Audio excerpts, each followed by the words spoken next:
All right. Good evening, everyone. It's Dr. Shiva. I durate. It's a little bit after 8 and wait for people to join. But many of you know that there's a bumper sticker over there. We're running for president. And I have my good friend, Paul Clark, who I've been working with. And he's been very, very helpful in educating through these videos that we've been doing the public really about the fact that the Constitution is a living document. And specifically, many of you know that I'm a naturalized citizen.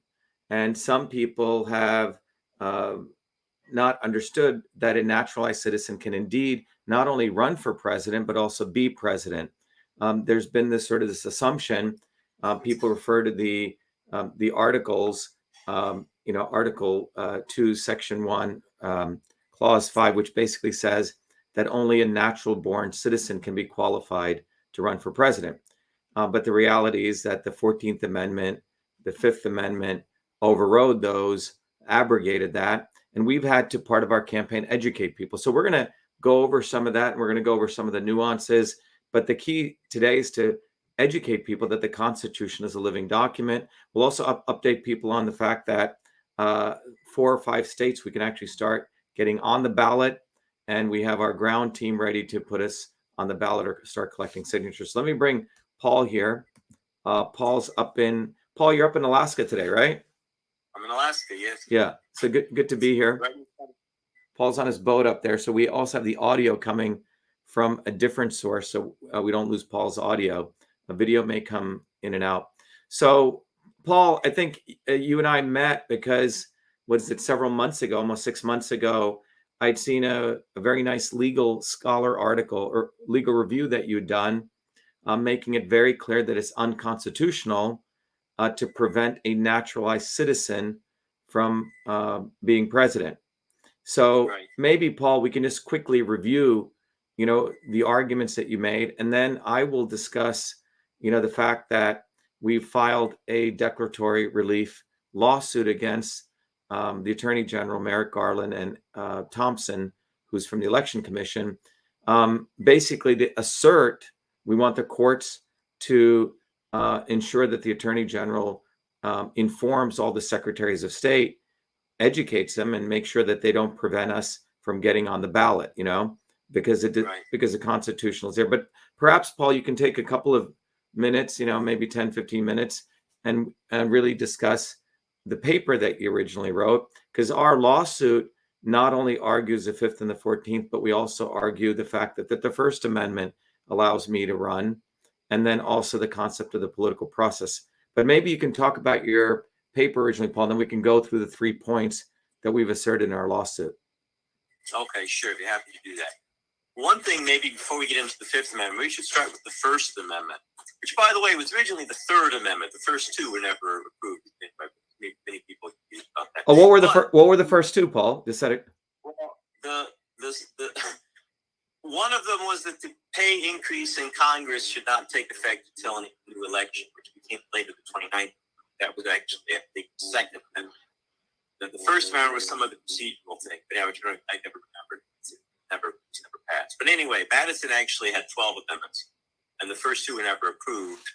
But anyway, that's an obscure procedural point. But it is confusing to people because they think, well, it's the first because it's the most important. Well, I mean, and maybe it's the most important, maybe it isn't. That's, of course, a matter of, we could argue about that. But it was not the first because it's the first. It's only the first because the 1 and 2 weren't approved, and number 3 ended up as 1 and 4 became 2 and so forth. But in any event, okay. Again, I don't want to go off on a long tangent. It's a minor point. But I was saying, I think we should maybe start with the First Amendment, because one of the things you mentioned, I think maybe you just maybe misspoke a little bit. The First Amendment says anyone can run for president. What Article 2 says is that only a natural-born citizen can be president. Now, even what that means, of course, we'll get into in a bit. Even that is a little bit confusing, and we don't exactly know why it's in there. But in any event, the point is the First Amendment, the free speech clause of the federal Constitution, guarantees anyone the right to run for president, the constitutional right to run for president. And in fact, we've had historical cases of this. Back in the 19th century, women ran for president, and nobody said anything about it. They said, well, they said, well, of course, you can't serve as president. Now, again, why they couldn't serve is another question, because there's nothing the Constitution explicitly says that, other than when they talk about the president as a he and him, and the founders seem to. But in any event, the point is, the First Amendment clearly, and I don't think this is even really disputed, the First Amendment allows even a person who ultimately might not be able to be president to run for president. In other words, a 30-year-old could run for president as a First Amendment right to go out and campaign, make his or her case. So the right to run for president is very, very strong. So I don't think anyone would seriously dispute that you have a right to run for president. Yeah. So Paul, let me just, as our audience comes in, so the first point is anyone can run for president, any U.S. citizen, right? No, even a non-citizen. Okay. So once card holder, I mean, not illegal, I presume, but a green card holder, a permanent resident, right? Say I'm running for president. Right.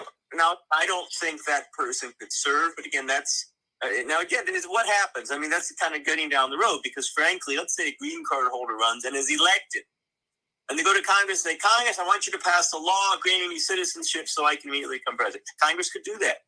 Right. But the most important, the point you're making is, if you just take the First Amendment by itself, anyone, a 14-year-old, a 10-year-old, anyone can run for president, a U.S. citizen and or a green card holder, period. And that's the right to free speech, political speech, right? Correct. Okay. So that's right. You and say what you want, and you say, I'm running for president, and I'm blah, blah, blah. And that's a First Amendment right. So there's no question, again, you can run for president. Now, some of the states, as you know, again, we'll get into this, have suggest maybe if you can't be president, then you can't be on the ballot. But even that seems to be a small minority. It looks to me like, from what I've seen, most of the states have taken the view that, well, you can run all you want. Whether you can ultimately be, that's a different issue, but they're not going to stop someone from running. So that's been the dominant view. So I think in our lawsuit, we've asserted that. We said, I have the right to run for president, period, because of the First Amendment. The second thing I think we also said is we referred to the 2011 ruling, where the FEC also said a naturalized citizen can run for president and can in fact collect donations, but the issue is they could not get presidential matching funds. So that's in some ways an opinion has already been given by the FEC on a naturalized citizen being able to run. Yeah, okay. The FEC has ruled an official ruling that anyone can run for president, even if they're not "quote unquote" eligible. And I think in that they said we that's not our purview to decide whether the person could actually be president. We're not crossing that bridge. We're just saying anyone that wants to run can run for president. That's a given. And so I think we should be clear about that. Nobody can tell you can't run for president. Right. That's your first. Okay. So we can move on maybe to the Equal Protection Clause in the Fifth Amendment. So what happened, of course, was, and again, we go back to the original Constitution. Article 2 says to be president, the person must be a natural-born citizen. Now, we don't even exactly know what that means, frankly, because the Constitutional Convention, when they put this together, they had a secretary who was supposed to take notes. He took very few notes. He basically just took notes on votes. He didn't write down the arguments of things. He just there was a vote on a motion carried, motion. The person who we look to historically has been James Madison. So James Madison's notes on the convention. Madison took very detailed notes, but not always, because Madison was not the official secretary. He was kind of the unofficial secretary. So Madison took notes about a lot of things. Sometimes he didn't. Sometimes he didn't take notes.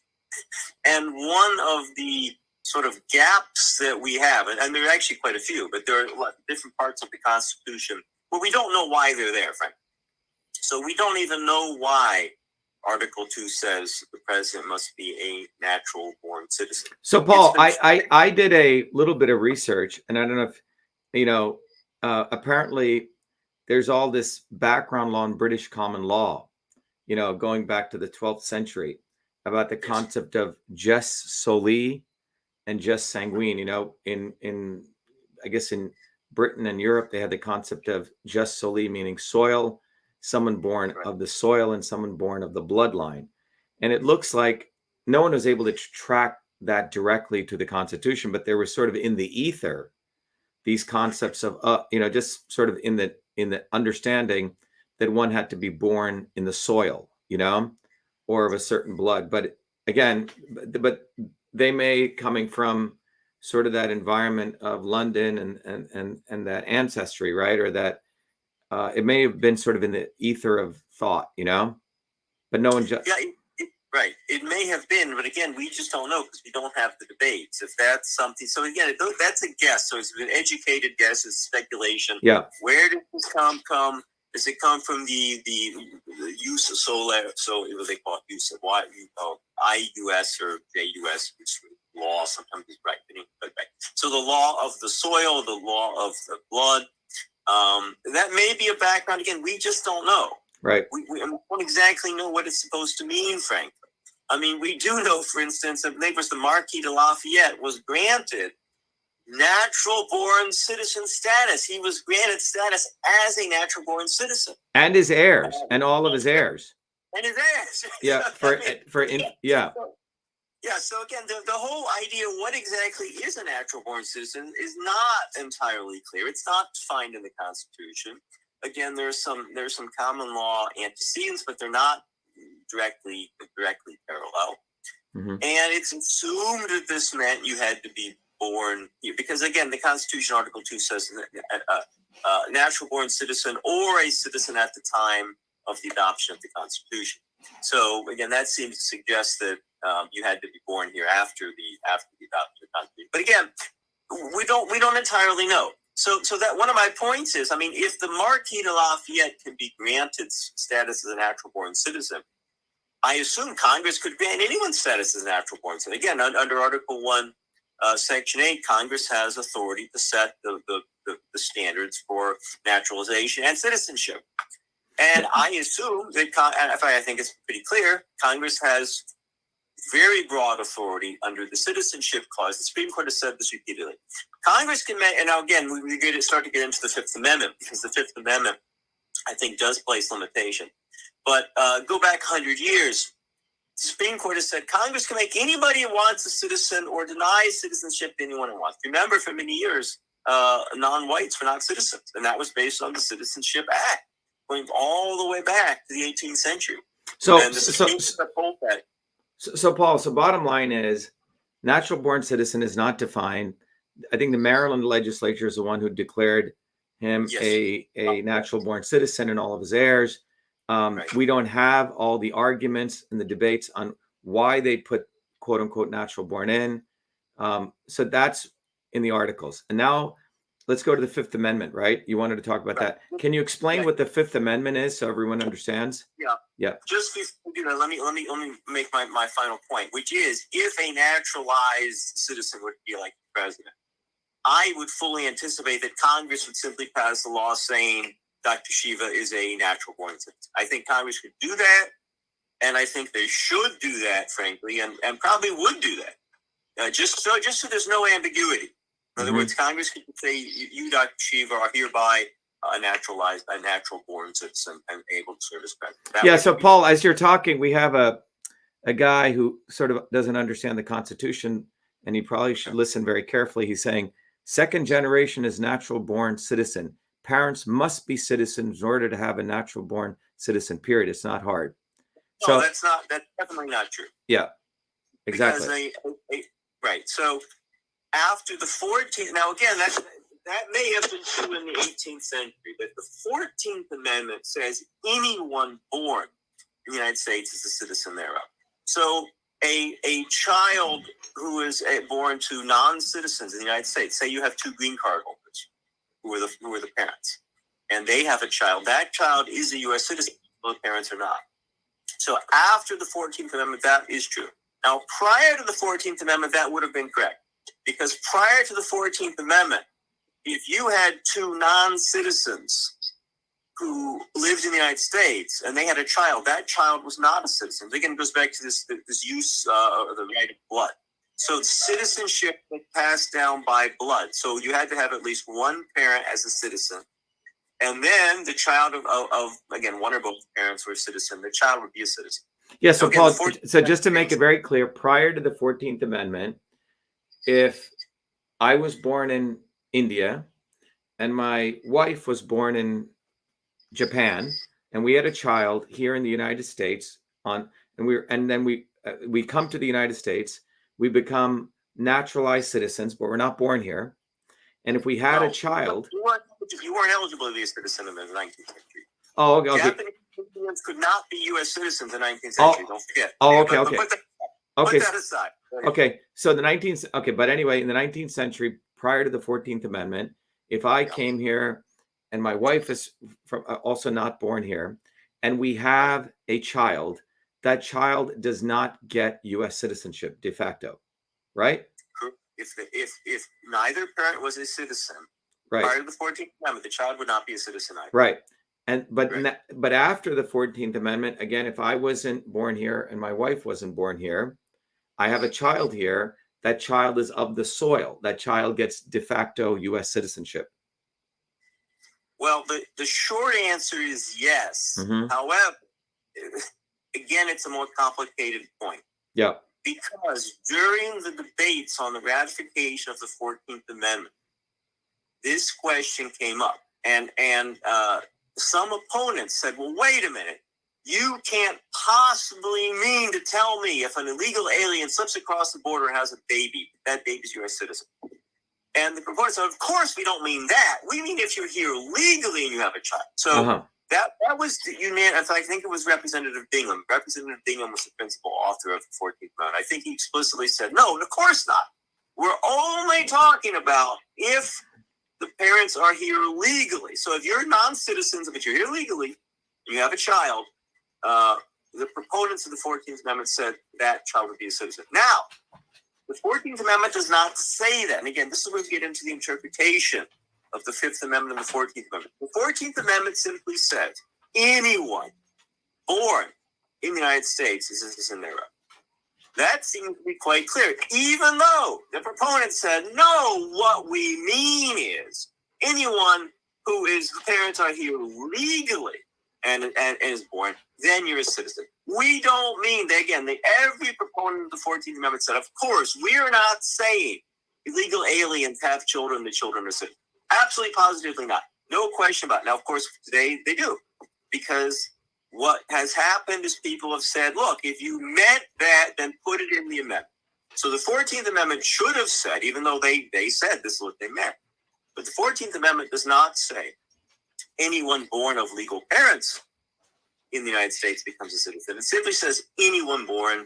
Right. And so we just accepted that blanket rule, even though that's not what the framers. Right. So after the 14th Amendment, because if you take the literal words, anyone born here on U.S. soil becomes a U.S. citizen, whether the parents were legal aliens or illegal aliens or anything, even though what you're saying at the time they drafted it in the debates and the notes, it was clear they never meant someone just crossing over the border, coming here, having a baby and leaving or just.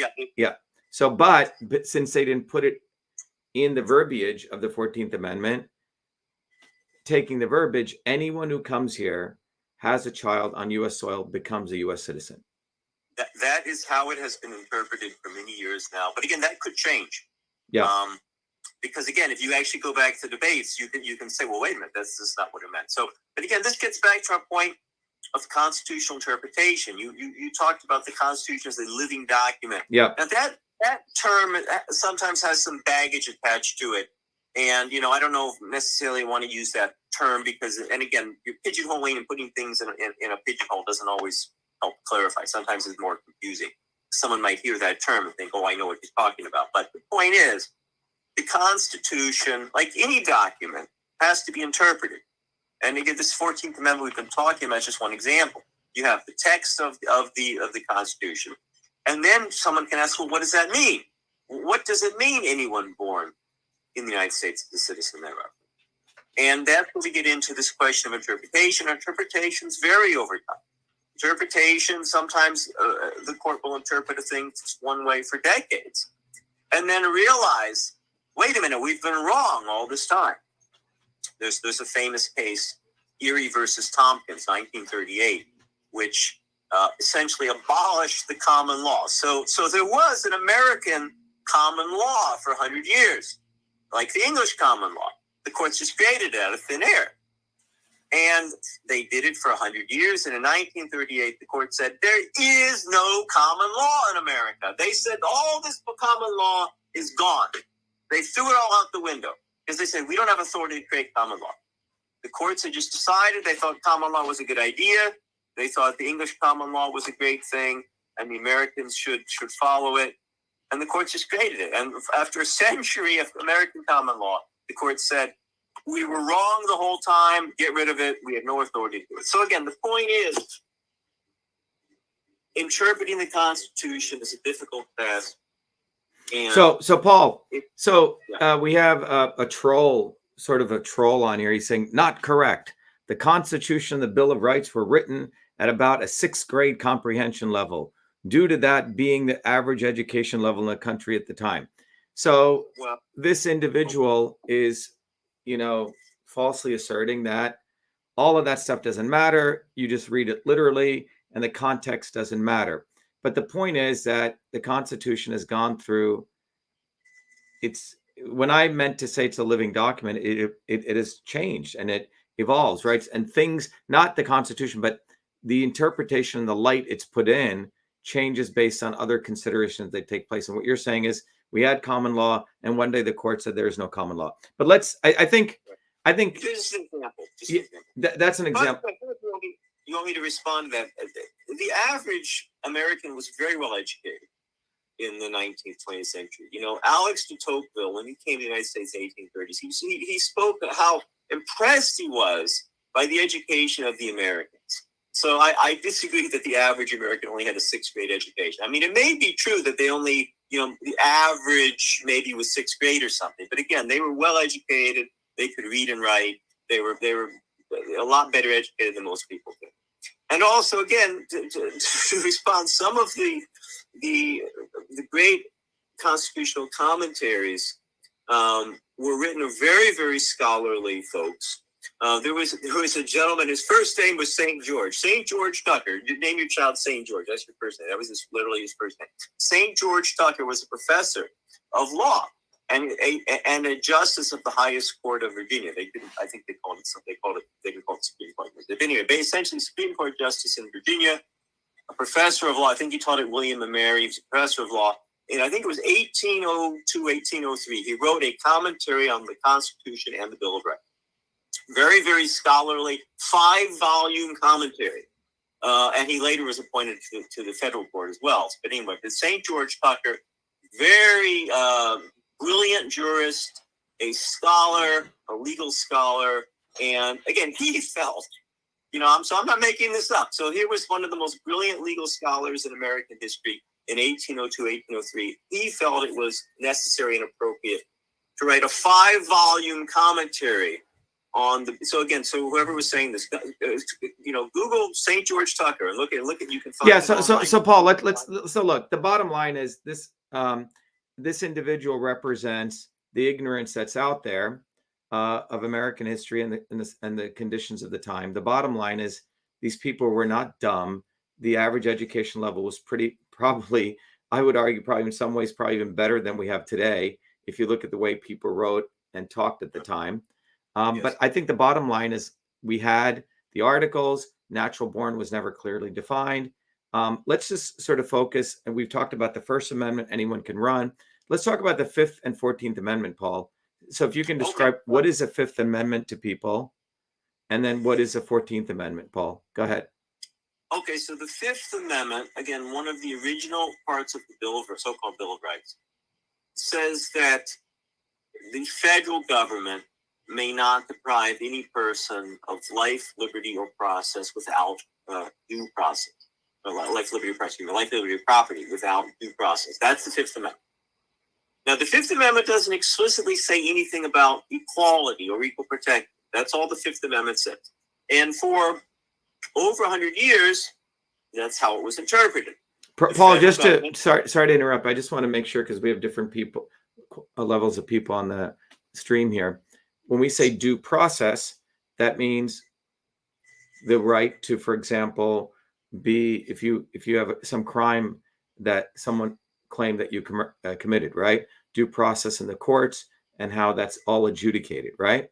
But it also means more broadly when we talk about due process, right? Yes. So due process means different things in different contexts. So, for instance, in a criminal case, due process involves the state must prove every element of the criminal offense beyond a reasonable doubt, unanimously to a jury of at least 12 people in a felony. It could be 6 in this. But anyway, it has to be unanimous. So that's a due process for a felon. Now, there's also Sixth Amendment and the right to counsel. But anyway, but that's due process for criminal. In a case where the state is trying to take their children away, which is actually a modern thing. They never did this in the 19th century. Ever, any state ever took their parents' children away. But anyway, but just to fill it in, due process in the context of the child native deed proceeding means the state must prove that the parent is negligent or abusive by clear and convincing evidence. Mm-hmm. So the Fifth Amendment basically ensures that any person gets due process, and that due process varies from the kind of condition, the case, and all those kind of things. But it didn't talk about equal protection. So if they're trying to take your property away, again, there's certain process they have to give you. Right. But there's a higher standard if they're taking your children away, and there's an even higher standard if they're taking your liberty away. And again, the point is there's specific processes. It involves things like the right to cross-examine witnesses, the right to find your own defense, and so forth. So there's a whole bunch of different things. But the bottom line is, you have the right to a due process. That process can vary from situations, but whatever that process is, you have the right to that process in a particular situation. But it didn't talk about equal protection, right? Right. The Fifth Amendment does not explicitly mention equal protection. It simply says the government cannot take away, the federal government cannot take away life, liberty, or property without due process. Okay, so that's the Fifth Amendment. So again, fast forward 150 years. So what year was the Fifth Amendment passed, Paul? That was 1787? It would, well, no, the Constitution was ratified 88 technically. Yep. The first Congress goes into session 1789. Madison writes and Congress approves 12 amendments, which are sent to the states, and 10 of them are ratified by, I believe, 1800, 1801. I have to look at that, but it was within a year or two. So, I'm sorry, 91. So it's probably, I think it was 91. 1791. So 89, they're ratified. They're sent to the states. It takes about a year. And by 90, I think the requisite 3/4 of the legislature approved it by 90. I think officially it was 91 when all the states approved it. It comes back to Congress, and Congress says we accept that they've been. So I think 91 is the year that's generally given. So again, you can quibble with 90 or 91. But in any event, so 1791, the first 10 amendments are ratified and go into effect. Mm-hmm. So in 1868, after the end of the Civil War, the 14th Amendment is ratified. Now, there's a whole controversy involving this because there's all kinds of funny business that was going on about. But I don't want to get into it because we'll get into a long tangent. But we just assume, for the sake of argument, that the 14th Amendment was properly passed and properly ratified. Nick, so 150 years later, right? 170 years later. Yeah, 170 years later, the 14th Amendment comes into being, right? Right. Great. Right. So the 14th Amendment says no state shall deprive any person of life, liberty, or property without due process of law. The exact same words you find in the Fifth Amendment. Now, the 14th Amendment also says, nor shall any state deny any person equal protection of the laws. So that's where we get the equal protection doctrine.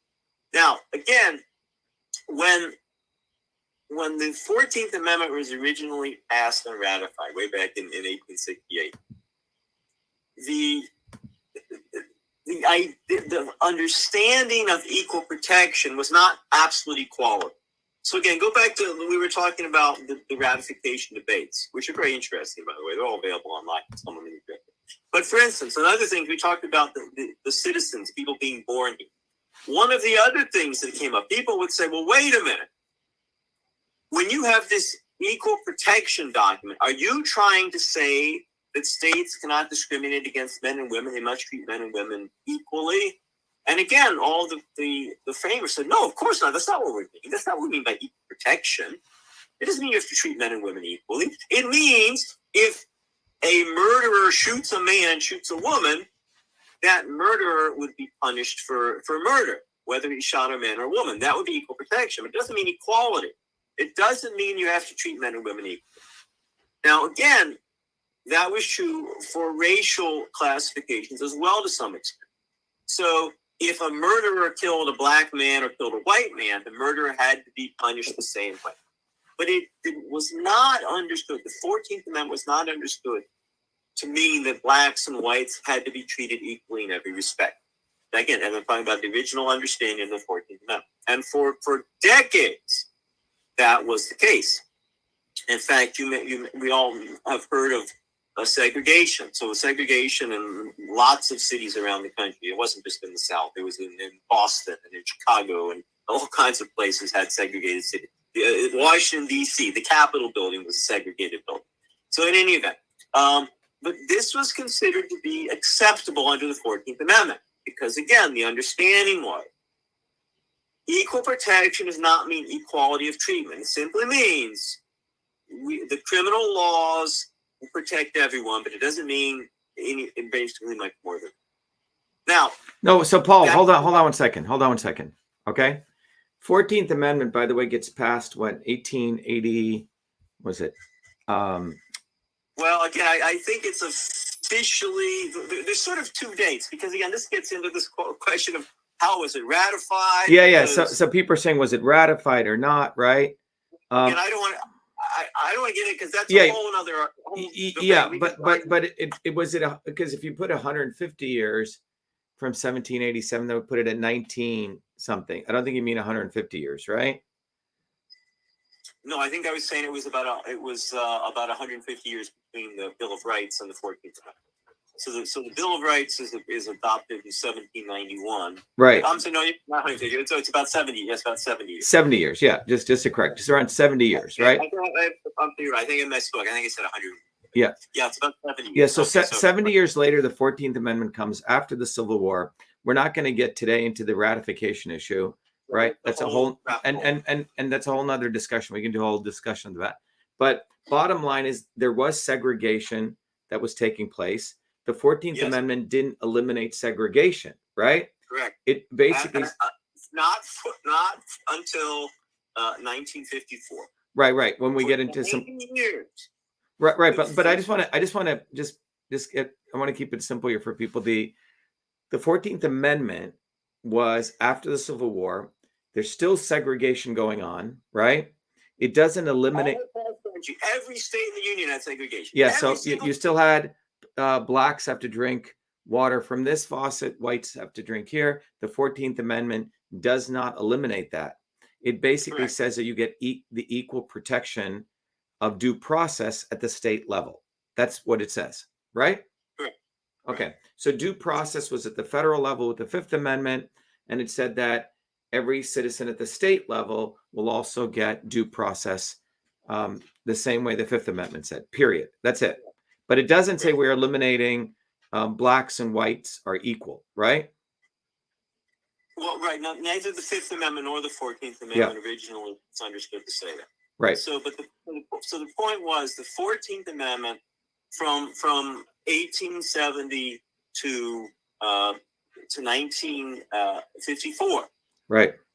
Understood to allow segregation and things like that. And again, this has been repeated. I think there was something like 7 or 8 Supreme Court cases where the Supreme Court said segregation does not violate the 14th. They repeatedly said that.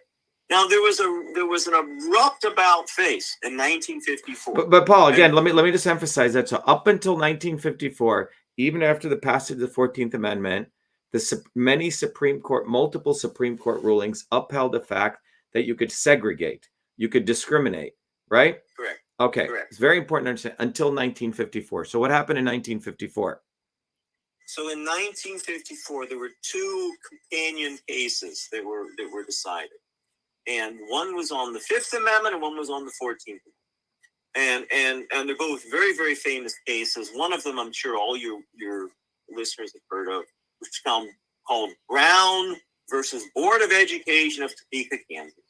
So Brown versus Board of Education of Topeka, Kansas said the 14th Amendment guarantees equality between the races. Not just equal protection, but equality between the races. Therefore, states may no longer, as they have done for the last, basically 150 years or at least 90 years since the ratification, or 80 years, whatever it is, states may no longer discriminate on the basis of race.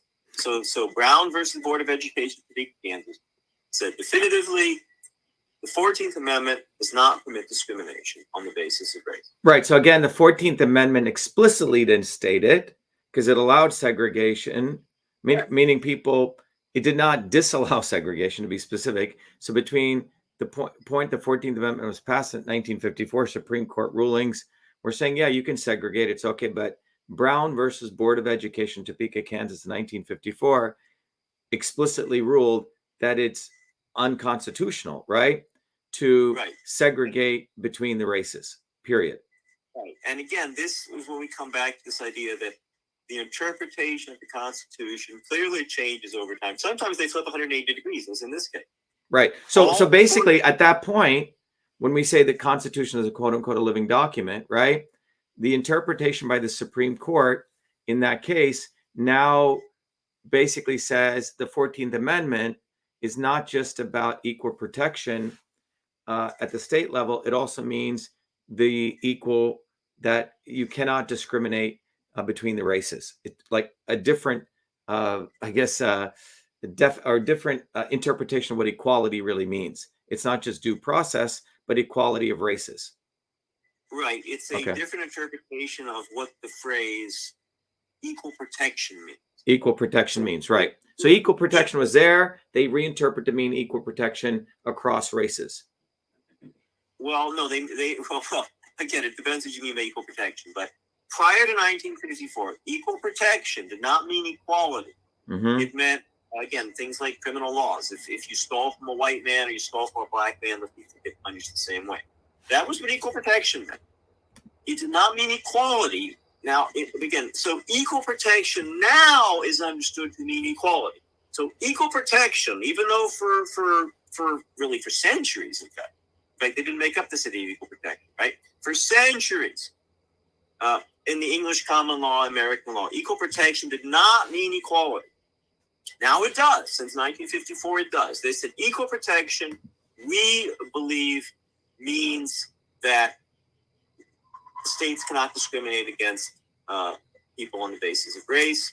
And again, not that people do that. And now this means, so they say, no, they say, well, in order to get equal protection, we have to have equality. You can't have equal protection as it's always been understood if we have unequal. So that was Brown versus Board of Education. That was interprets the 14th Amendment to mean that 14th Amendment means equal protection means equality of the races.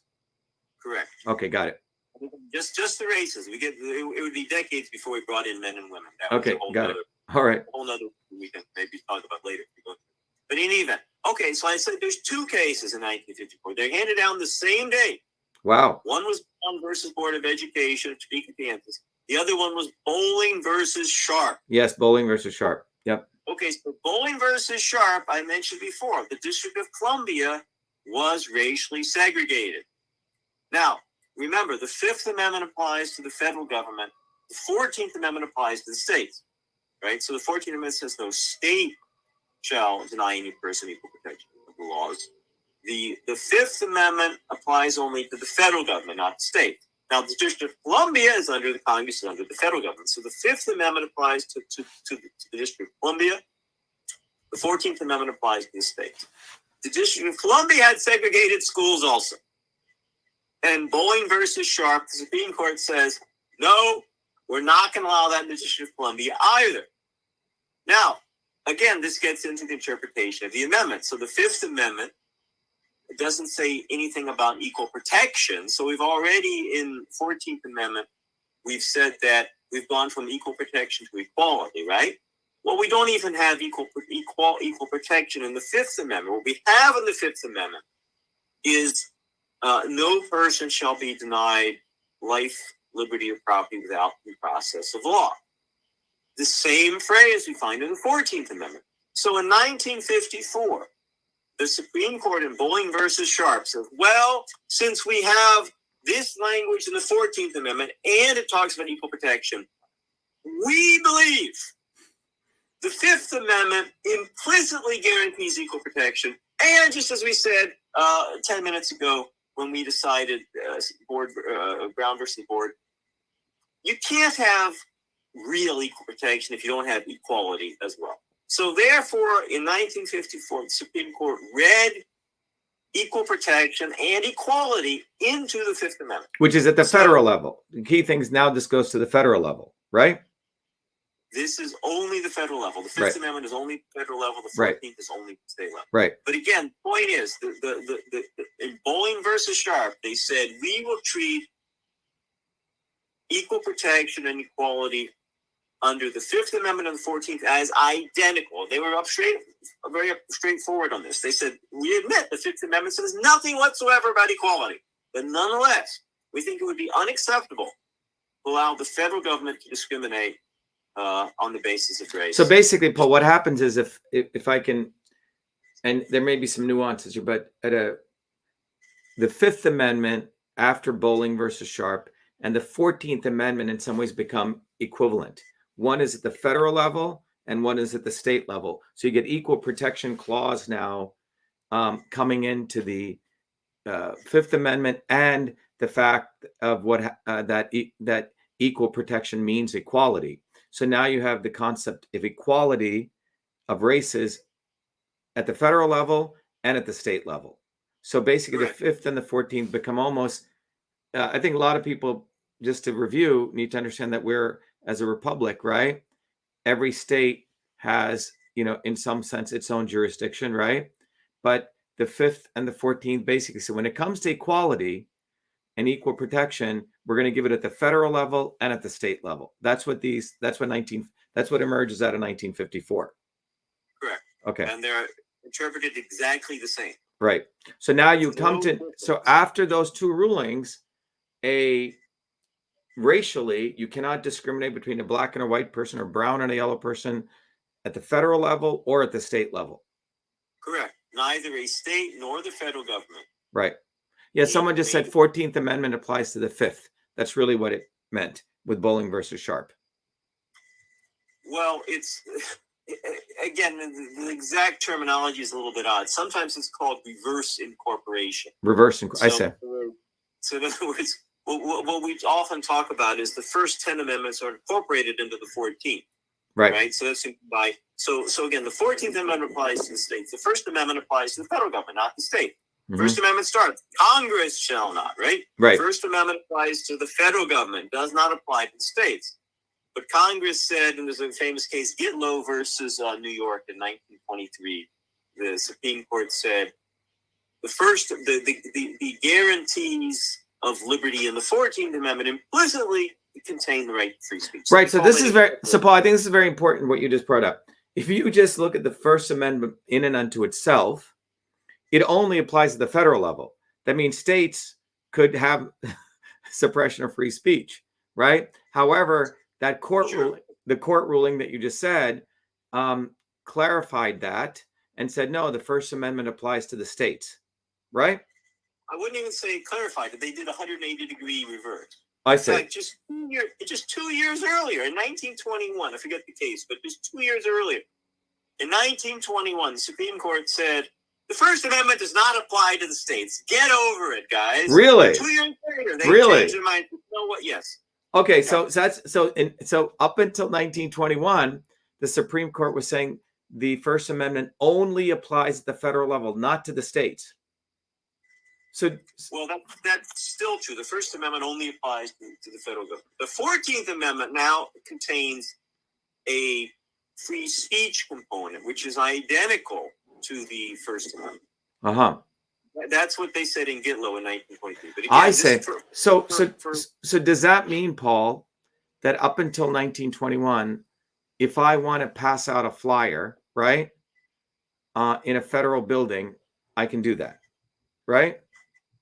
Well, I think what you're asking is the First Amendment applies to the federal building. Yes. Could you pass out a flyer? That may be more technical, but yes, the First Amendment said Congress cannot restrict speech, and that was also understood to apply to the president and even the courts. Right. Again, it was to the federal government.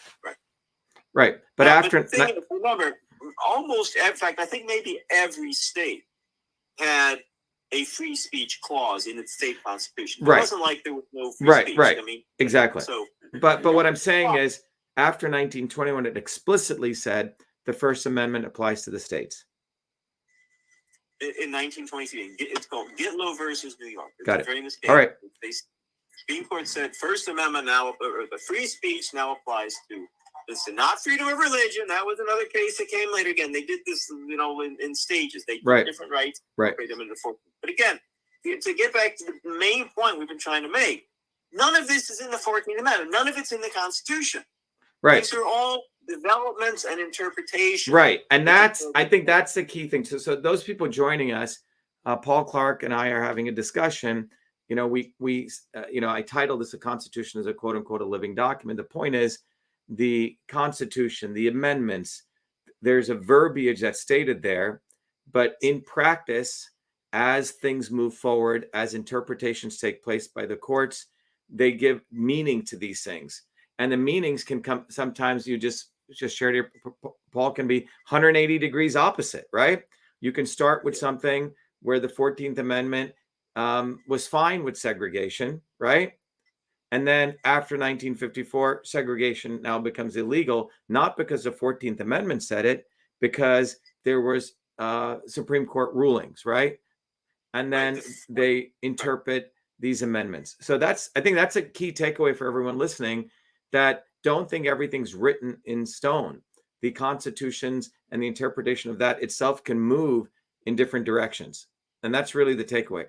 All right, Paul, I think that what you just shared with the 14th Amendment and then how it gets reinterpreted, the Fifth Amendment now has the Equal Protection Clause. Equality is now brought at the federal level with Bowling versus Sharp, right? That's pretty cool. So now let's now, and I know you had this in your legal paper. Now let's sort of connect the dots with how the naturalized citizen and natural born citizen becomes equated, because there were various Supreme Court rulings, right? Because that wasn't in 1954, that wasn't even there. Up until that was never really discussed. Implicitly it was, because again, remember what Bowling versus Sharp says is that discrimination on the basis of race or national origin is unconstitutional. And again, remember, it's not just race, it's also national origin. Yes, so discrimination. So that's in the 14th Amendment, discrimination by race or national origin. That means if you're again, not explicitly, but in the ratification debates on the 14th Amendment, everyone knew, and this goes way, way back, everybody knew what they were really aiming at was race and national origin. Because again, remember, Chinese, Japanese, Indians could not be citizens prior to the 14th Amendment. They were not permitted. There was a congressional passed law that said it was limited to white people. So if I came here in 1953, I could not be a citizen. Well, you could in 1953, not in 1853. That's right, 1853.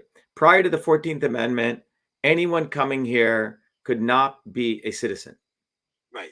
Okay. You could be here. You could work here. I mean, lots like Chinese. There were Chinese right. who worked here for but years. But then Chinese. But after the 14th Amendment, it said that you cannot discriminate by national origin. So now it becomes, in some ways, not only implicit, but explicit that, hey, if you are of Chinese origin, you could become a citizen of the United States after the 14th Amendment. Okay. So after the 14th Amendment is passed, Congress, or states, I should say, I mean, again, Congress later, but states cannot discriminate on the basis of race or national origin. And again, everybody knew it's not explicitly in the 14th Amendment. But when they passed the 14th Amendment, they said, this is what we're talking about, right? They say, you're talking about women. No, we're not talking about women.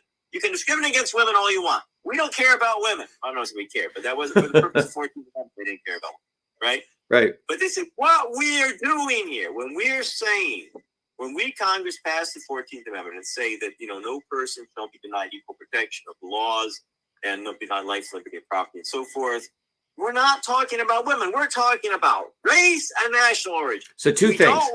Right. Yeah. So two things. That was the focus of the 14th Amendment. Got it. They did not want people coming over from Africa and being denied citizenship, or coming over, which had happened, of course, because Africans are brought over and Chinese are brought over. They were denied citizenship. Got it. And Congress passed the 14th Amendment. So that was the core of the 14th Amendment.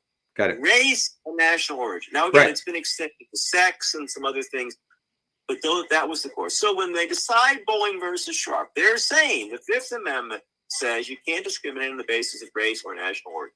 Well, what's going on de facto? When someone becomes a naturalized citizen because they were born overseas, you can't discriminate against those people because you're de facto discriminating on the basis of national origin. Right. And that's exactly what the 14th Amendment was designed to prohibit. Now, if the Fifth Amendment is identical to the 14th Amendment, then it's a no-brainer. Obviously, the Fifth Amendment also will protect against the discrimination on the basis of national origin, which means you can't discriminate between citizens on the basis of whether they were born here or not born.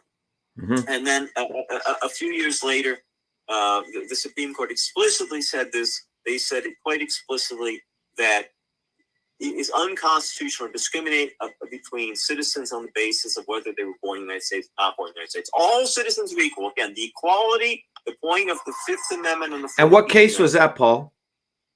That was I think sorry, I'm having a mental block.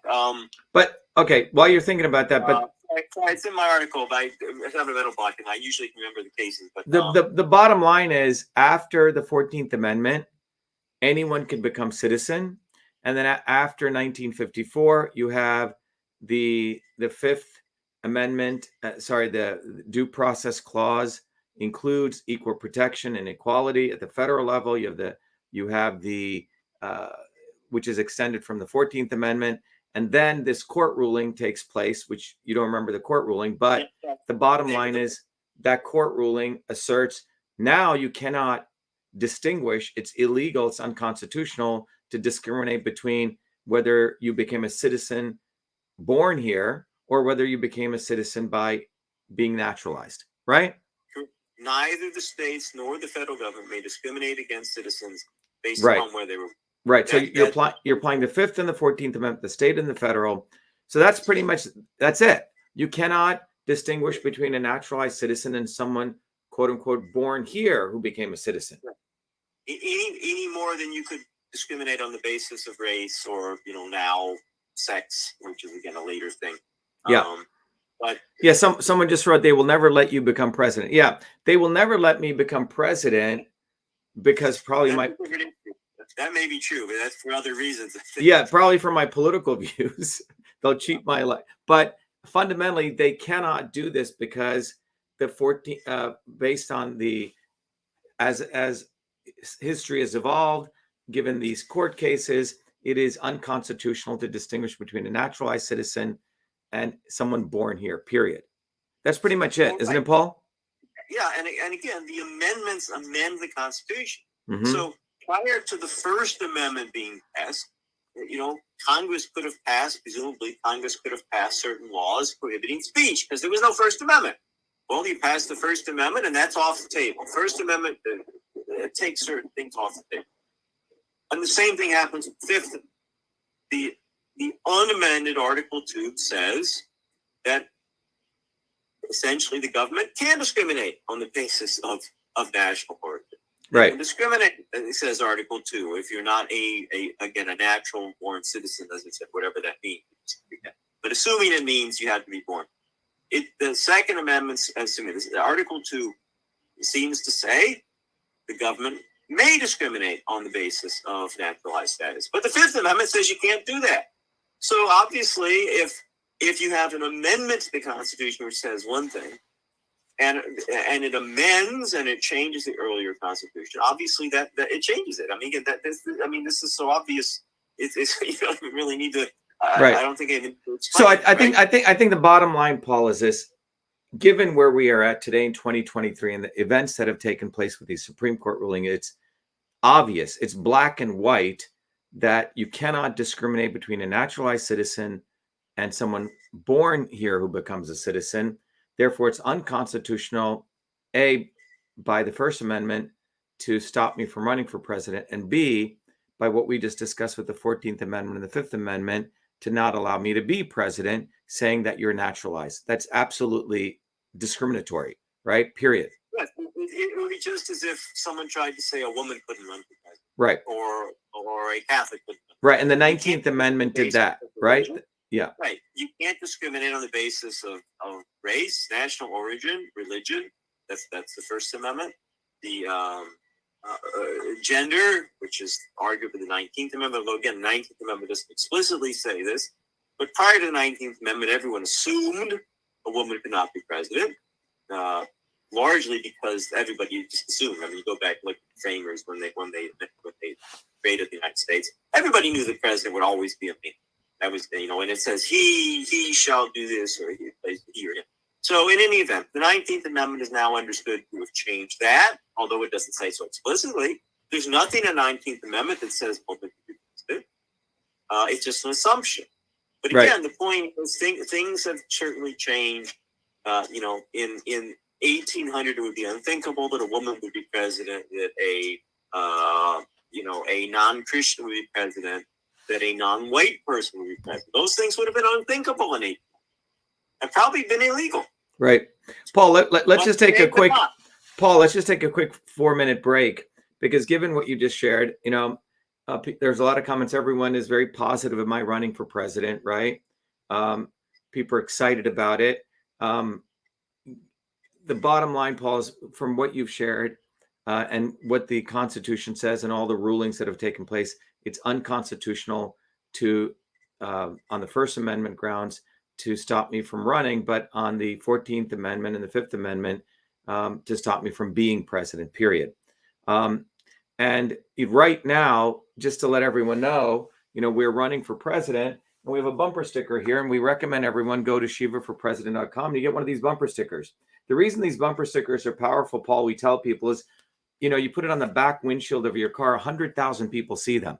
So even if they try to, with all the social media censorship taking place, we tell people to get on the ground. That's one thing. The second thing is, I just want to play a quick video, Paul, because it sort of enumerates my background. At a very, I think I've shared with you, India has a caste system, which still exists. In the Indian caste system actually says, if you're from this caste, you're, it's a governmental caste system.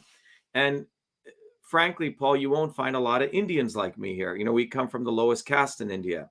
And what's been interesting over the last 2 months, if you notice, is we have been finding that the establishment politicians are actually in total disruption right now because of my election, because of what we're doing, because we've been exposing Kennedy, we've been exposing Trump.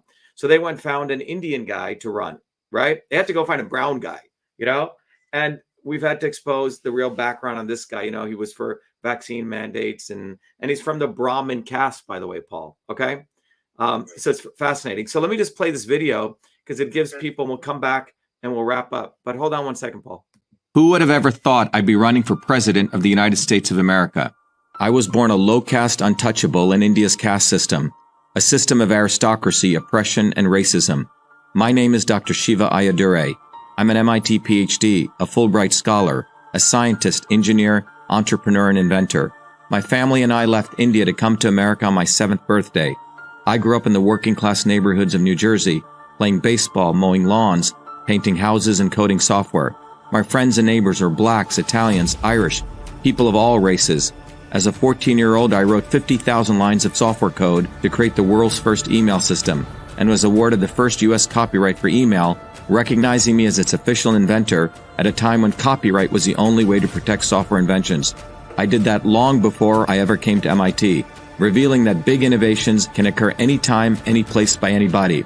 Growing up, I saw politicians dividing us by race and religion in both America and India, to have us fighting each other while they remained safe in their gated communities and in their playgrounds of Hollywood, Martha's Vineyard, and Silicon Valley. I'm a fighter. I fought racism and exposed their imperialist wars, fought for workers, and put my life on the line against global corruption. I never wanted to run for political office. All that changed when I saw working Americans as never before being duped by the establishment and the not-so-obvious establishment. Across left and right, we were being sold out and made to forget why we came to America and why America existed. Lawyers, academics, billionaires, celebrities, and politicians, elites, Clintons, Kennedys, Bidens, Obamas, Bushes, black and white have hijacked America. They printed trillions for their friends. They delivered crumbling infrastructure, corruption, and racism. They've transferred trillions to themselves, dividing black and white, fear-mongering, and fake science. Lockdowns and censorship, dirty air, food, and water, pushing drugs upon us, making us sicker. We've been sold out. One set of rules for them and another for us. We deserve a warrior with a history of courage in putting everything on the line for you, who believes in you, not them, who has created a movement bottoms up for truth, freedom, health. I've exposed their lies at the right time, never waiting until it was popular. I've exposed their false gods who exist to lead you back to them. I've exposed their fake science of lockdowns and masking and provided you solutions to fight them and win and protect your immune system, saving millions. I exposed Fauci, galvanized the Fire Fauci campaign when others remained silent. When they stole our election, we sued the government and Twitter in our historic 2020 federal lawsuit, exposing in bare view the government and big tech censorship infrastructure, the unholy alliance between government and social media companies. Where was Elon and his grifters? They stood by the sidelines and did nothing. They did not use their megaphones to help us when it could have made a big difference. Now our movement grows for truth, freedom, health, independent of all of them. Every day, millions are learning the science of systems, the knowledge the elites do not want you to have, so you may learn how to think, stand up, and fight, independent of the establishment of left and right and their fake heroes. Now it's time for you to join the movement, to win back America, to win back truth, win back freedom, win back your health. That's why I'm running for President of the United States. This race is about you. This race is about truth, freedom, health versus power, profit, control. We've had enough. They think we'll fall in line and vote again for their lawyers, celebrities, billionaires, and chosen ones from above. We choose our heroes from below, from the rank and file, who do what is right at the right time, not when it's convenient and popular. They can never represent us. What America needs is a movement by the working people, for the working people, who are educated, organized, decentralized, and fight for independence from their systems of control. And that movement exists. It's ready for you. We don't need them. We need us to go bottoms up, neighbor to neighbor. My journey, your journey are all the same. It's our time. It's time we had one of us. It's time to win back truth, freedom, health, to win back America. Be part of this historic movement all the way to our victory on November 5th, 2024. If you're an American citizen, pledge your vote now for Dr. Shiva, the independent candidate for U.S. President. No matter where you live, you can be a part of this. Volunteer as little as 20 minutes a day. Don't delay. This is Dr. Shiva, and I approve this message, paid for by Dr. Shiva for President.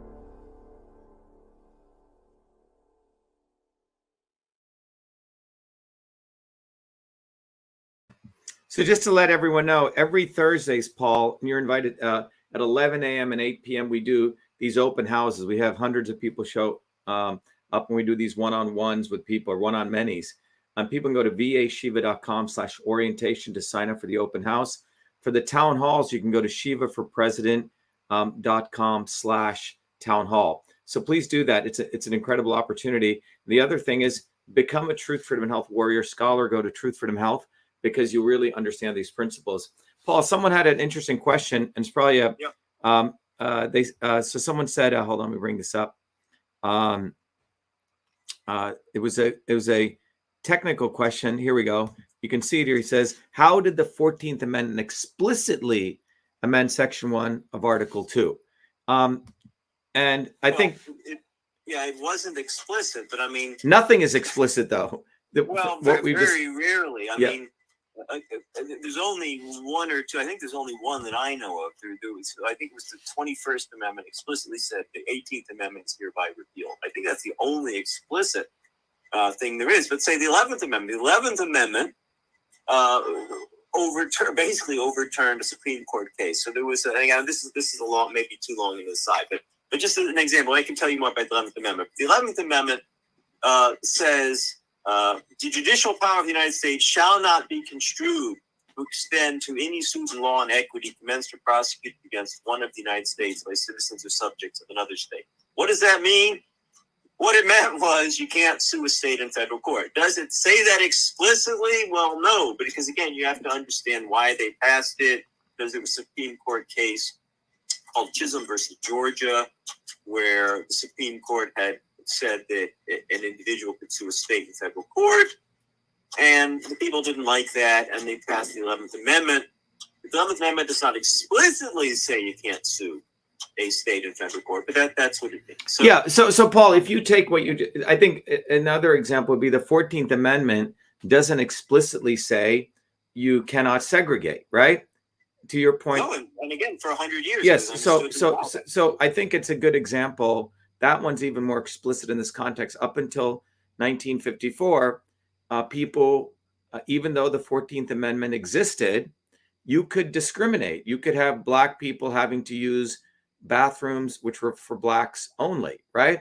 Even though there was this thing called the Equal Protection Clause.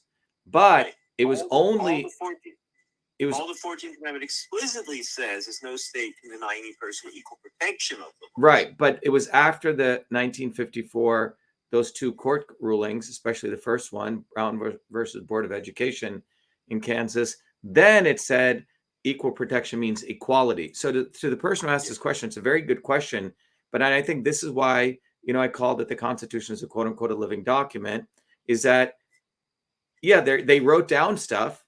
And then when it goes into the real world and the engineering gets done, you have to fight things out, right? Then what emerges is an understanding of what the 14th Amendment is at this time. And I think, Paul, the other point is this thing could change tomorrow, right? Tomorrow, we could do something completely different, right?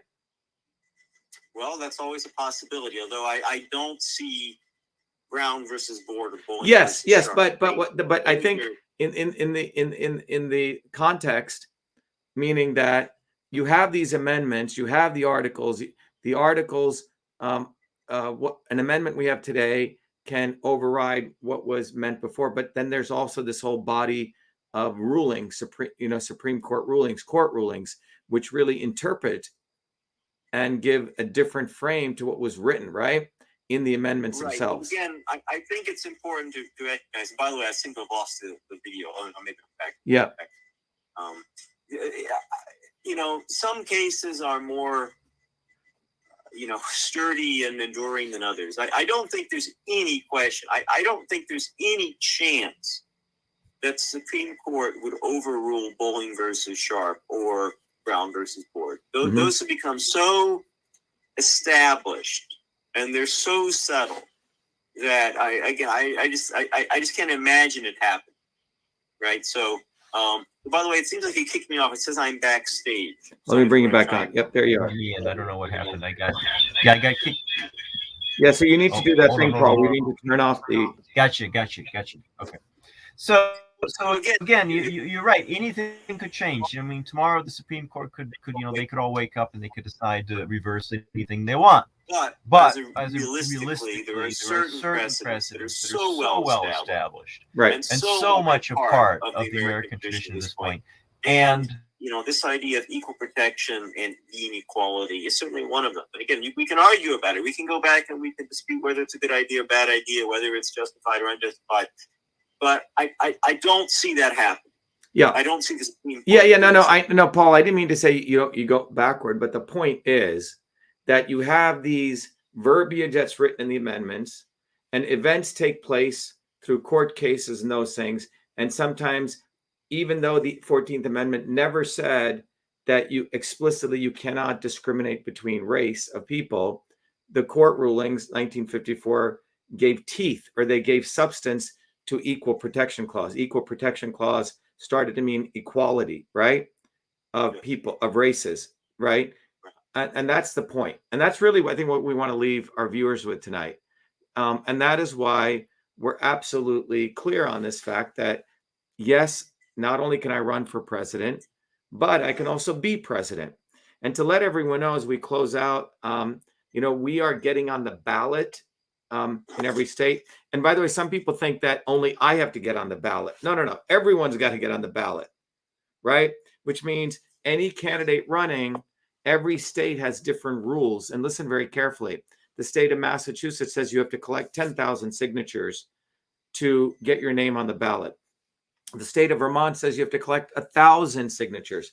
The state of Washington, Paul, is interesting. You have to collect 1,000 signatures, but the signatures can only be collected at a convention at one physical place.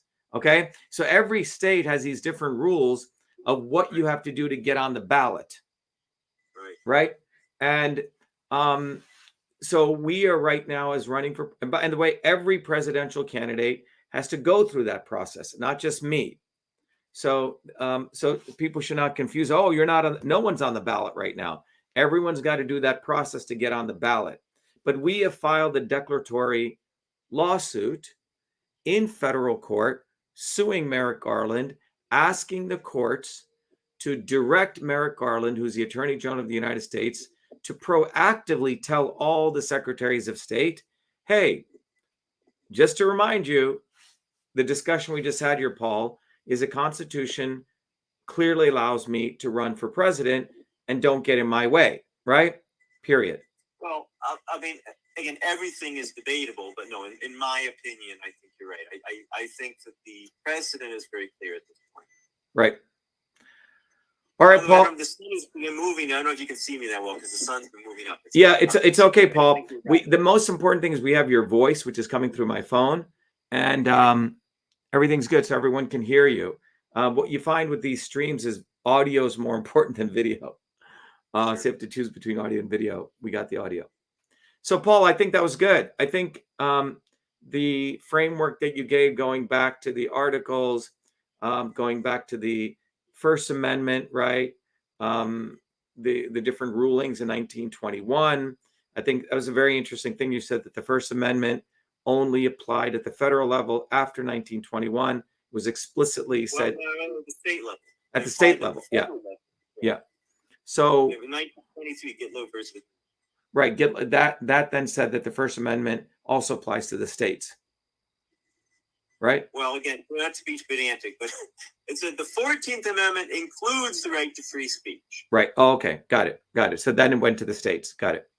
Right. So New York already had a free speech clause, but the U.S. free speech was more protective in certain ways. Yeah. Congress and the Supreme Court decided to apply it against the state of New York.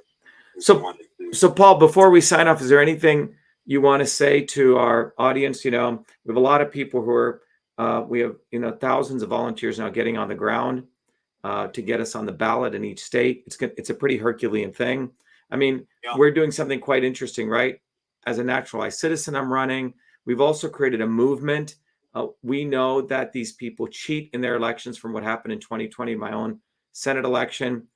So we've alerted people to that. But most importantly, Paul, we're educating people, we're mobilizing people to actually be more active citizens. And I think that we win whatever happens. So that's what's exciting about what we're doing. I don't know if you want to see any final. All I can tell everyone is keep up the good fight, keep fighting. Never surrender. Yeah. All right, Paul. Yeah, but I'm over time, so I'm running late. So thank you, Paul. Thank you for your time. I know it's almost 6:19, but thank you, Paul. Have a good weekend. Have a good Labor Day. Very good. Okay. Good night, everybody. Be well. Thank you. Okay, all right, everyone. So that was Paul Clark, who's a legal scholar, and he's also a professor, and he also practices law. But just in closing, we wanted to do this. This is like the third video Paul and I have done.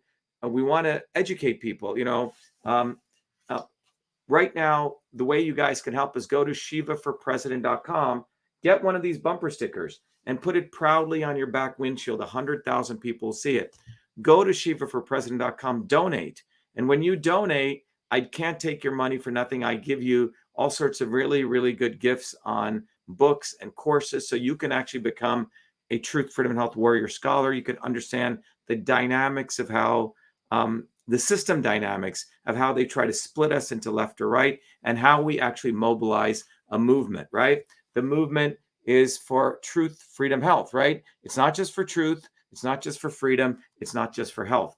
The most important thing to also recognize is share this video, get it out there, right? Because there's so much censorship that takes place, particularly on Twitter and Facebook and these guys, because these guys do not want one of us, someone like me, coming bottoms up. So it's really pertinent about you guys to go offline. The future is offline. Go to shivaforpresident.com. You'll see a very, very nice link there, and I'll share it with you right now. If you go to shivaforpresident.com, let me share it right on the screen here. You will see there's a, this is a website, by the way, donate, right? Volunteer. You can go right here and click the volunteer button. Tomorrow morning, we have our volunteers meeting. So join us, but you can go here and there's a little thing called free downloads. If you click right on downloads, it's got this great flyer. It says a lesser of two evils is killing your children. Print this out, black or white, whatever you want, and hand it out to as many people as you want. Because the bottom line is both wings of the establishment are literally killing your children, because the life expectancy in the United States is going downward over the last 60 years. Your child will right now have a lower lifespan than you. So this is caused by the policies of the swarm, which is, and you can see this video here. It's a great video. I invite you to come to our town halls. So in closing, get educated or be enslaved. Again, go volunteer, come to our town halls every Thursdays at 11 a.m. or 8 p.m. Go to vashiva.com/orientation and you'll meet amazing people from all over the world. Anyway, everyone, be the light. Be well. Have a great Labor Day, and volunteer. Go get your bumper sticker, something simple you can do, and you can become an activist just by putting that on there. Thank you, everyone.